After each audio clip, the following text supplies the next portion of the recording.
ఎప్పుడైనా ఆధునిక జీవిత గందరగోళంలో చిక్కున్నట్లు అనిపించిందా? భగవద్గీత అంటే ఏదో పదకాలపు గ్రంథం కాదు. అది మీ మనసును నిలకడగా ఉంచే 5000 ఏళ్ల నాటి దిక్సూచి. కురుక్షేత్ర రణరంగంలో శ్రీకృష్ణుడు అర్జునుడికి చెప్పిన ఈ సందేశం బయట జరిగే యుద్ధం గురించి కాదు, మనసులో జరిగే సంఘర్షణను ఎలా గెలవాలో నేర్పే ఒక అద్భుతమైన లైఫ్ మాన్యువల్. భగవద్గీత ఎందుకు చదవాలి? ఎందుకంటే ఒత్తిడి, అనిశ్చితి అనేవి అందరికీ సాధారణం. గీత మనకు ఆందోళన నుండి బయటపడడం, కర్తవ్యంపై దృష్టి పెట్టడం మరియు పరిస్థితులు తలకిందలైనప్పుడు కూడా ప్రశాంతంగా ఉండడం నేర్పుతుంది.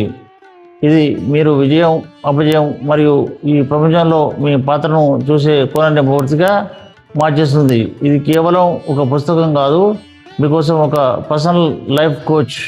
ఇప్పుడు ఒక ముఖ్యమైన శ్లోకం చూద్దాం. కర్మణ్యే బాధికరిస్తే మా పరేషు గదాచన.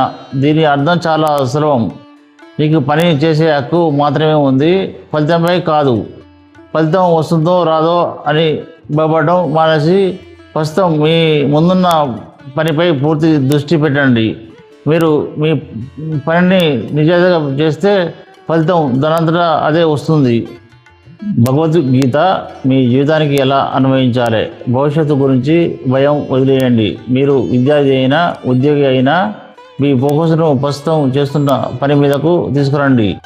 ఒక వెచ్చని సినిమాటిక్ కాంతిలా ఇది మీ ఆలోచనలని, గందరగోళాన్ని దూరం చేస్తుంది.